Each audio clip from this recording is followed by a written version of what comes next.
ఏడుల్లో కుట్ర కేసు కీలక విషయాలు వెలుగులోకి వస్తున్నాయి. అహం పేరుతో 12 మందితో సిరాజ్ ఓ గ్రూప్ క్రియేట్ చేసినట్టు పోలీసులు గుర్తించారు. ఢిల్లీ, ముంబై, బెంగళూరు, హైదరాబాద్, వరంగల్, విజయనగరం యువకులతో గ్రూప్ ఏర్పాటు చేశాడు. సౌదీలో ఉన్న ఇమ్రాన్ ఆదేశాలతో సిరాజ్ అహం సంస్థను ఏర్పాటు చేశాడు. అహం సంస్థ ఏర్పాటు కోసం ఇమ్రాన్ సిరాజ్కు 40 లక్షల రూపాయల నగదు పంపాడు.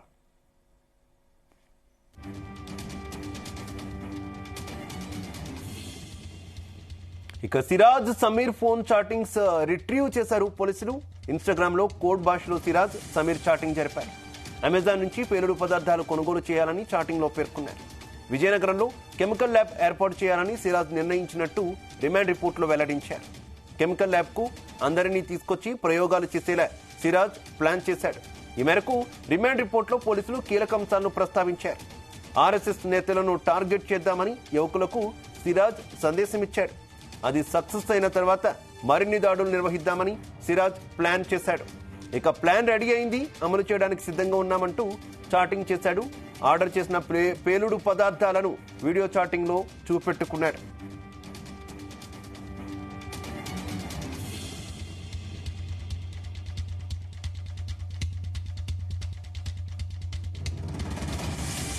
రైట్, ఇదే విషయానికి సంబంధించి మరింత సమాచారం మా క్రైమ్ బ్యూరో చీఫ్ రవితేజ అందిస్తారు.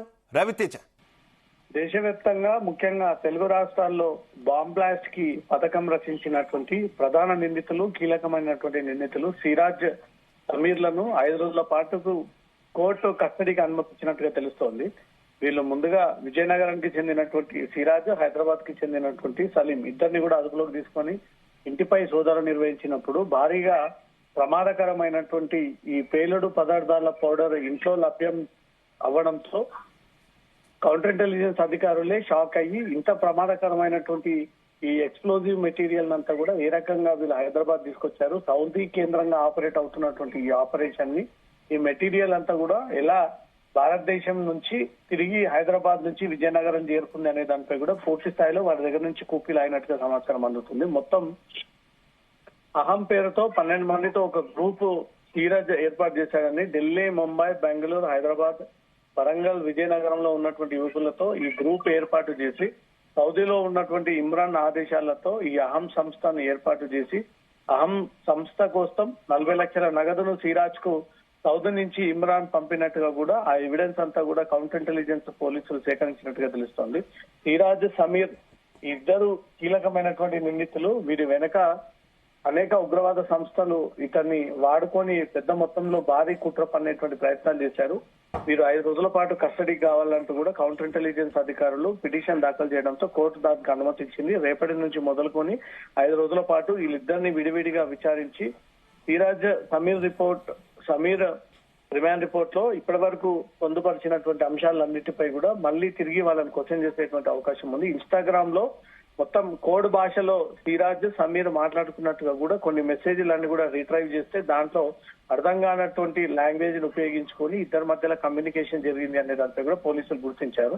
అమెజాన్ నుంచి పేలుడు పదార్థాలు కొనుగోలు చేసి ఈ చాటింగ్స్ అన్ని కూడా వాళ్ళ లాంగ్వేజ్ రూపంలో ఏదైతే సౌదీ నుంచి ఇమ్రాన్ ఇచ్చినటువంటి ఆదేశాల ప్రకారంగా ఇది ఒకవేళ బయటకి బహిర్గతం అయితే ఎవరికి ఆ కోడ్ అర్థం కాకుండా చాలా తెలివిగా వీళ్ళు అంతర్జాతీయ వ్యాప్తంగా ఏవైతే ఉగ్రవాద సంస్థలు కోడ్ రూపంలో ఈ ఆపరేషన్స్ చేపడతారో సేమ్ అదే కోడ్ రూపంలో సిరాజ్, సమీర్ అనేక సార్లు వాట్సాప్ చాటింగ్ తీసుకున్నారు, అనేక కాల్స్ లో కూడా ఇట్లే మాట్లాడుకున్నారు అనే దానిపై కూడా పోలీసులు గుర్తించడం జరిగింది. అమెజాన్ నుంచి పేలుడు పదార్థాలు, విజయనగరంలో కెమికల్ ల్యాబ్ ఏర్పాటు చేయాలంటూ కూడా సిరాజ్ ఒక నిర్ణయం తీసుకోవడం, ఈ కెమికల్ ల్యాబ్ కి అందరినీ తీసుకొచ్చి ప్రయోగాలు చేసేలా సిరాజ్ విజయనగరం కేంద్రంగా ఇదంతా కూడా ప్లాన్ చేశాడు. వీళ్ళ ముఖ్య ఉద్దేశం దేశంలో ఉన్నటువంటి ఆర్ఎస్ఎస్ నేతల్ని టార్గెట్ చేయాలంటూ కూడా సిరాజ్ ఈ యువకులందరూ కూడా మెసేజ్ ఇచ్చినట్టుగా తెలుస్తుంది. అది సక్సెస్ అయిన తర్వాత మరికొన్ని పనులు చేద్దామంటూ కూడా సిరాజ్ ఈ ప్లాన్ అంతా కూడా ఈ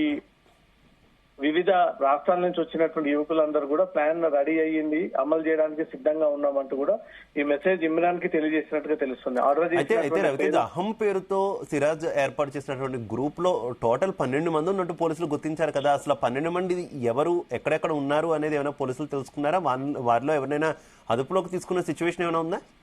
వీళ్ళ టార్గెట్ ఢిల్లీ, ముంబై, బెంగళూరు, హైదరాబాద్, వరంగల్, విజయనగరం కాబట్టి ఈ సిటీస్ లోనే ఆ 12 మంది యువకులని గ్యాదర్ చేసి వీరంతా కూడా ఒకే కమ్యూనిటీకి చెందినటువంటి వారిని టార్గెట్ గా చేసి ఎలాగైతే ఆర్ఎస్ఎస్ దేశవ్యాప్తంగా ఐక్యత తీసుకొచ్చి పాత చరిత్రని ప్రస్తావిస్తూ ఈ దేశాన్ని సంరక్షిస్తూ సురక్షితంగా ఉండాలంటూ కూడా ముందుకు వెళ్తా ఉందో ఈ ఆర్ఎస్ఎస్ నాయకులని ఆర్ఎస్ఎస్ కార్యకర్తల్ని టార్గెట్ గా చేసి భారీ పేలుళ్లకు వీళ్ళు పథకం రచించారు అంటూ కూడా పోలీసుల ఇన్వెస్టిగేషన్ లో బయటపడింది. ఎవరు ఆర్ఎస్ఎస్ నాయకులు అనే దానిపై మాత్రం కూపీ లాగడం కోసమే ఈ 5 రోజుల కస్టడీని పోలీసులు సేకరించి ఆ 5 రోజుల కస్టడీలో వీరి టార్గెట్ లిస్ట్ లో ఎవరెవరు ఉన్నారు, బీజేపీ నాయకులు, ఆర్ఎస్ఎస్ నాయకులు అనే దానిపై కూడా వివరాలన్నీ కూడా వారి నుంచి సేకరించాల్సి ఉంటుంది. మొత్తం ఈ 12 మంది యువకులకు ప్లాన్ రెడీ అయింది. ఎక్స్ప్లోజివ్ మెటీరియల్ అంతా కూడా సిద్ధంగా ఉంది. మనము వివిధ రాష్ట్రాలలో ఒకేసారి వరుసగా ఈ బ్లాస్టులు జరిగే విధంగా ప్లాన్ చేసుకోవాలి అంటూ మాత్రం ఇమ్రాన్ ఇచ్చినటువంటి ఆదేశాల ప్రకారంగా సిరాజ్ 12 మందిని ఈ మతోన్మాద పాఠాలు నేర్పి వాళ్ళనంతా కూడా మైండ్ వాష్ చేసి డైవర్ట్ చేసి హైదరాబాద్ లో ఉన్నటువంటి సమీర్ ని సైతం ఎగ్జామ్స్ కి ఎస్ఐ ఎగ్జామ్స్ కి ప్రిపేర్ అవుతున్నటువంటి యువకుని పరిచయం పెంచుకొని అతను కూడా ఉగ్రవాదం వైపు కలిపి ఈ మానవ బాంబులను సైతం వీళ్ళు స్వయంగా ఆత్మాహుతి దాడులకు పాల్పడేటువంటి ప్లానింగ్ కూడా ఈ ఇద్దరు పన్నారు అనేదానికి కూడా పోలీసులు ఆ వివరాలు సేకరించారు. రేపటి నుంచి కస్టడీకి తీసుకున్న తర్వాత ఈ 5 రోజుల పాటు వీళ్ళు కంప్లీట్ ప్లానింగ్ ఏంది, వీళ్ళ వెనక ఏ ఉగ్రవాద సంస్థలు ఉన్నాయి. అయితే రవితేజ అసలు ఈ ఇమ్రాన్ అనేటటువంటి వ్యక్తి ఎవరు అన్న దానికి సంబంధించి ఏమైనా ఎంక్వైరీ చేసిన పరిస్థితి ఉందా? ఎందుకంటే ఇమ్రాన్ పేరే పదే పదే వినిపిస్తుంది. ఇమ్రాన్ ఆదేశాలతో ఇక్కడ ఈ రకంగా చేశారు అనేటటువంటి వ్యాఖ్యలు వస్తున్నటువంటి నేపథ్యంలో అసలు ఇమ్రాన్ వెనక ఎవరున్నారు, ఏ ఉగ్రవాద సంస్థ ఉంది అనేది ఏమైనా ప్రాథమికంగా గుర్తించిన పరిస్థితి ఉందా? ఇమ్రాన్ కూపిలాగే ప్రయత్నం చేస్తా ఉన్నాడు. ప్రస్తుతం అతను సౌదీ నుంచి ఈ ఆపరేషన్ కొనసాగిస్తా ఉన్నాడు కాబట్టి సౌదీ పోలీసులు ప్రభుత్వాలు అంత ఈజీగా యాక్సెస్ ఇచ్చి అతని లొకేషన్స్, అతని మెసేజ్, అతని వాట్సాప్, అతని మూమెంట్స్ అంత ఈజీగా భారతదేశానికి ఇచ్చేటువంటి అవకాశం ఉండదు. ఇది ఇంటర్నేషనల్ ఆపరేషన్ చేయాల్సి ఉంటుంది. కౌంటర్ ఇంటెలిజెన్స్ అధికారులు కేవలం రాష్ట్రం వరకే వీళ్ళు పరిమితమైనటువంటి దర్యాప్తు సంస్థ కాబట్టి దీంట్లో ఎన్ఐఏ లేదా సిబిఐ లేదా ఇంటర్పోల్ లాంటి కేంద్ర దర్యాప్తు సంస్థల సహాయం తీసుకొని సౌదీ నుంచి ఆపరేట్ చేసినటువంటి ఇమ్రాన్ సంబంధించినటువంటి వివరాలు కూడా పోలీసులు సేకరించేటువంటి ప్రయత్నాలు చెప్తా ఉన్నారు. కానీ కౌంటర్ ఇంటెలిజెన్స్ వ్యవస్థ రాష్ట్ర ప్రభుత్వం కేంద్రం సంబంధం లేకుండా ఓన్లీ స్టేట్ తో పనిచేసే విధంగా ఏర్పాటు చేస్తుంది కాబట్టి సౌదీ నుంచి ఇమ్రాన్ చేసినటువంటి ఈ ఆపరేటివ్ మూవ్మెంట్స్ అన్ని కూడా బయట పెట్టాల్సి ఉంది కాబట్టి అతను కూడా విచారించాల్సి ఉంది.